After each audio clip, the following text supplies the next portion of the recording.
I'm John McArthur, Senior Fellow and Director of the Center for Sustainable Development at Brookings. And I'm Zia Khan, Senior Vice President for Innovation at the Rockefeller Foundation. This is the concluding episode of 17 Rooms, a podcast about actions, insights, and community for the Sustainable Development Goals and the people driving them.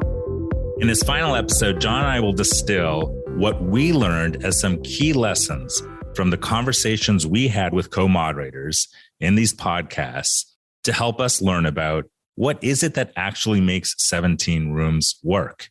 And as we learn these lessons, we believe that others can draw from them, which is really encouraging because we think of how many more institutions and communities can take a 17 Rooms-like approach to attack the world's greatest challenges and make concrete progress towards the Sustainable Development Goals.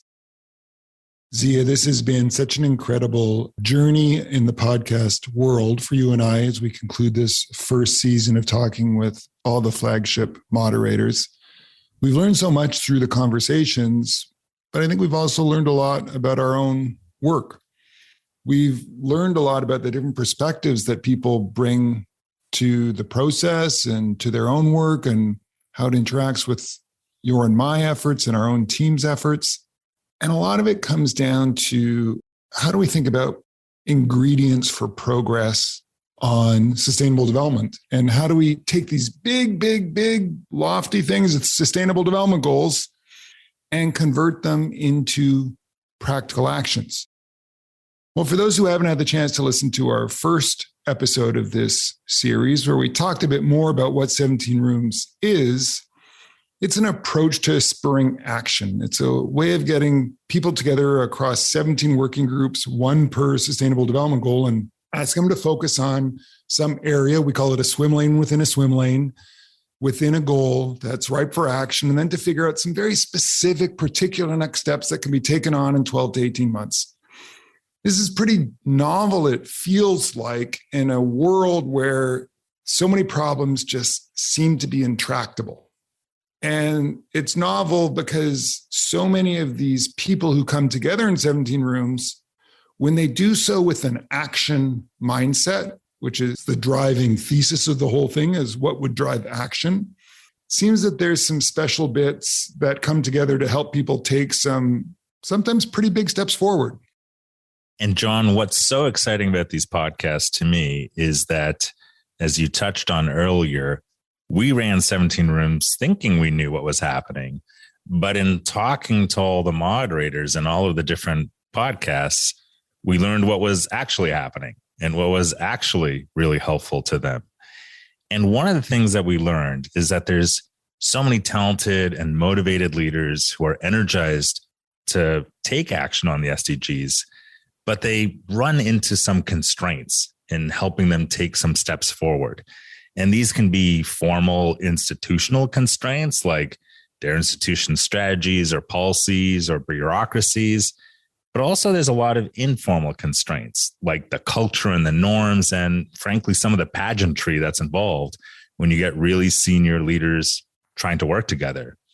So in many ways, I think you and I have discovered how 17 Rooms gives permission to these leaders to work and collaborate in a really different kind of way.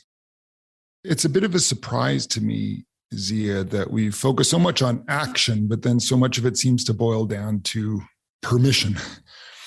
And even when people are so invigorated and so committed and driving so hard for change every day, there's something in this platform that we seem to have been building with everyone contributing that seems to boil down to a few special permissions that help groups unlock progress. And we thought it'd be helpful for our listeners just to share four. Maybe we call them 4 permissions to start. One is a permission to focus. Within these big, broad, ambitious, long-term SDGs, there's so much that needs to get done. But within 17 Rooms, we encourage people to find the permission to focus in on some maybe narrow component of their goal that is ripe for action and energizes the people to get something done. The second is permission to bring unconventional allies together. You need diverse viewpoints. You need kicking of the tires. You need people who might be focused on a similar challenge, but be approaching it from different perspectives. Third, you need a permission to listen and to learn with institutional agendas checked at the door. We've heard over and over again how much people, when they're not there to talk, but to first start by listening and then see where there's a shared interest, a shared perspective, something that might be convergent for action, people find that perhaps uncommonly powerful as an ingredient for success. And then fourth is a permission to plan for next year. So many people are either caught in the urgency of the moment, and the pandemic has only amplified that for so many of us around the world, but also always asked to think about the long term of 10 years or some big question that needs a transformation. But what about next year? What about the thing that could be a big next step that's not in the immediate time horizon, but just far enough out that we could think, oh, what could we do a little bit differently? What would be an opportunity for action? And those four permissions to focus, to get unconventional allies together, to get people to listen and learn with institutional agendas checked at the door, and even just to plan for next year, they seem pretty simple each on their own, but they also seem pretty powerful when they're put together. And I think by helping with these permissions and making them explicit, we just speed things up. One of the hard things when people from different institutions that have different cultures and different norms come together is they spend a lot of time trying to figure out the permissions. Or when they think of the organizers of a process, trying to figure out what are the permissions or what can happen there. But by, I think, putting our finger on these things that get in the way of people moving quickly, people who have very limited time to craft something practical, we've really sped things up. And I think all of the moderators and all the participants got energized by that because they could get to proactive planning actions instead of a long time discovering, testing, and trying to establish whether these permissions exist. I think that's so true, Zia. And we should also clarify for our listeners that we don't pretend to have figured it all out by any stretch. We're still figuring out what we're doing, but also figuring out how what we're doing fits in with everything else that so many people around the world are doing, and that more importantly needs to get done. So we seem to have maybe not stumbled upon, but been able to meander forward through a collective effort that has some powerful ingredients to make a difference. But this is one piece of a broader societal toolkit, maybe, of what needs to get done for the SDGs. And I think what we learned about how 17 Rooms is so helpful to these co-moderators and the rooms that they put together can probably be generalized, as you were mentioning, to more people. And I think that's something we find really exciting, is the idea is how could 17 Rooms and the basic principles and approaches and tools be a useful device for any community that wants to tackle these issues and make progress. And when we think about the enormity of the challenges and the aspirations behind the SDGs, and frankly, what we've noted as the lack of progress, we can't wait for all the formal institutions to do this. Everyone has to take it in their own hands. And that's one of the expressions we use in 17 Rooms a lot, which is not wondering what others could do or should do, but what can we do in our room? And we really hope that there's a lot of communities out there that are also asking this question around what can we do? And we know they are asking that question. They just don't quite have the tools to do it. And we hope that by what we learned, which, as you mentioned, isn't everything, that some of the tools, some of the approaches can be useful. And it'd be amazing if we could just unleash thousands of rooms to drive big enough to make a difference and small enough to get done actions so that we can really live this mantra of what can we do for every community. This action-oriented stance of what can we do is not just powerful, it seems to bring out the best in people in many ways. And so often there's so many amazing people who are looking for an opportunity to plug in or looking for a way to organize their efforts. And one of the things, again, to share with our listeners, we've been talking so much here about the flagship process of 17 Rooms, but there are a lot of incredible bottom-up exercises where different types of institutions have been either deploying the 17 Rooms techniques as they've been evolving, or asking to work with us to see how they could acclimate them to different environments or tailor them to different types of use cases. And this is something where we and our teams are really keen to lean in over the next couple of years. Just to give a flavor of some of the use cases that have been emerging so far, Tec de Monterrey, major university network in Mexico, already used 17 Rooms to help its community think about partnering with local governments, industry partners, and others think about how do they partner in a more strategic way in their efforts for the SDGs. Georgia Tech has made a major effort thinking about how 17 Rooms can inform its strategic planning processes. At University of Toronto, major public university in Canada, has been looking through the 17 Rooms lens to see how it can organize its research efforts. And so we have a lot of universities organizing massive conversations around how do they streamline and connect more strategically with the SDGs. But we have other cities, and even now Iceland as a country is looking at a national 17 Rooms conversation. And we have some companies that have also been approaching us to say, how could they connect with 17 Rooms or use it as a device for some of their own strategic efforts? So lots of these different use cases. And we have some work to do to figure out how best to make the 17 Rooms tools and methods helpful for others. But that's a pretty exciting place to be for us, I think, and thinking through what that could look like.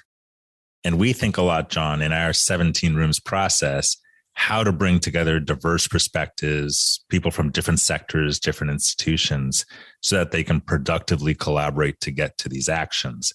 But as you pointed out, university presidents are trying to think about how to bring their diverse communities together. Mayors are thinking about this. CEOs and companies are thinking about all their diverse divisions and how to pull them together.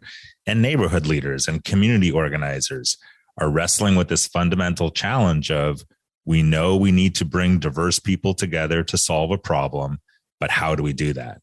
And how do we do it in a way that leads to practical, concrete actions? And a really exciting vision for 17 Rooms is eventually that this grows to be a movement where people take the challenge into their own hands of how to make practical action, practical progress against these huge global challenges that we have. And not only do we have the big institutions that we work with making progress and actions, but everyone is doing it. And I think collectively, that's how we'll realize the exciting vision that we all see in realizing the Sustainable Development Goals. You just articulated it so nicely, Zia, because if there were to become one day in the not too distant future, a 17 Rooms day around the world, where communities could all get together to map out their next steps for the Sustainable Development Goals. That's not a substitute for anything that world leaders need to do, but it's a pretty essential complement, and in many ways, maybe even more important in a lot of cases around those communities defining their next steps. And people should not have to wait for anything that comes out of the UN General Assembly, as much as I believe in the power and potential of that body, but they shouldn't need to wait on that in order to make their own next steps. In fact, the goals will never succeed if anyone feels the need to wait on that. These goals need to be approachable, they need to be practical, and people need to think about this bottom line word of cooperation and the bottom line word of action in the places where they live. And what does it look like to make a difference that people want to see in their own communities?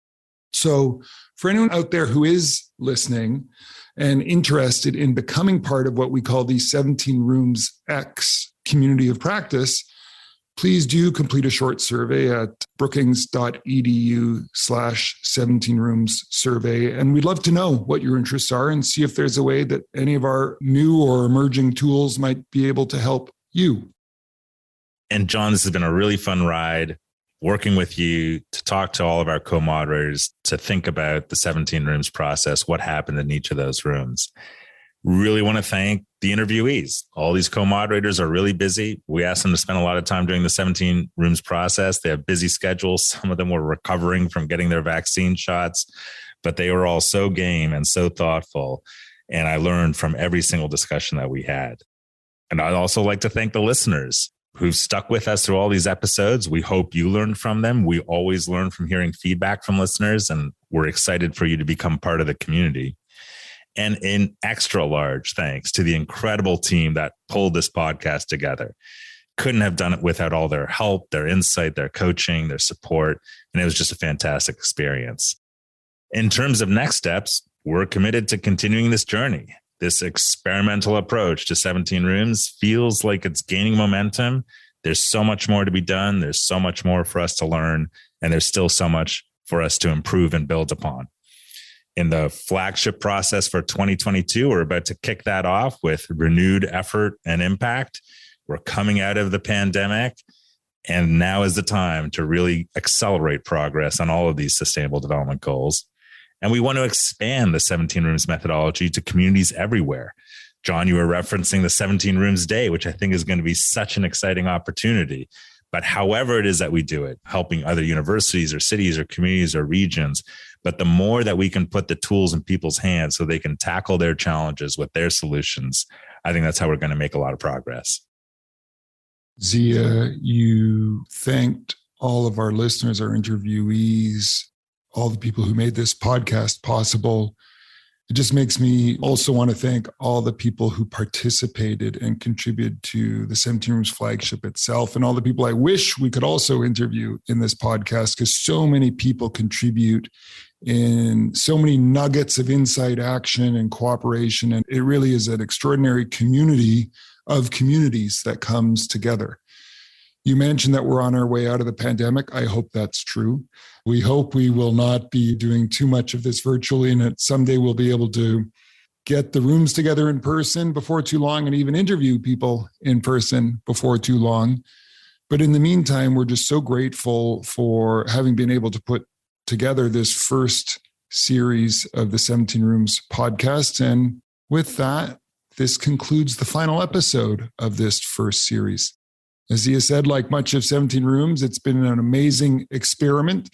We've learned that it's an incredible way to hear people's own personal perspectives on the issues they're confronting. And we're simply keen to learn more about how we build on these insights, how we build on these actions, and how we grow the collaborative processes of the 17 Rooms community. So stay tuned, and we'll keep you posted as to what the next steps might look like. If you haven't done so already, we encourage you to check out previous episodes from this podcast, where we have the chance to chat with extraordinary leaders and practitioners who are doing so many extraordinary things, not just within the 17 Rooms process, but in their daily lives and careers for each of the 17 Sustainable Development Goals. And we're so grateful to be part of this community. We're so grateful to be able to share some of these experiences with you. And with that, I'll say, I'm John McArthur. And I'm Zia Khan, and this has been 17 Rooms. 17 Rooms is produced by the Brookings Podcast Network. You can download and listen to it on Apple, Spotify, or wherever you like to go for your podcasts. Visit brookings.edu/17 Rooms podcast to learn more.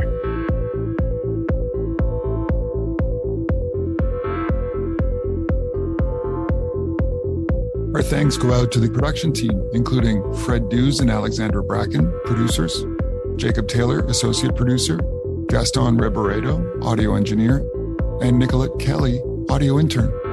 The show art was designed by Katie Maris.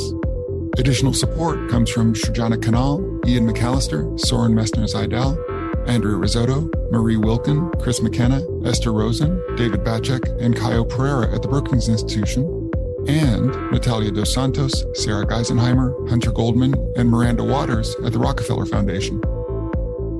The 17 Rooms initiative is co-chaired by Zia Khan of the Rockefeller Foundation and me, John McArthur of the Center for Sustainable Development at the Brookings Institution. The Rockefeller Foundation generously provides support for the 17 Rooms initiative. All views expressed during this episode were solely those of the speakers.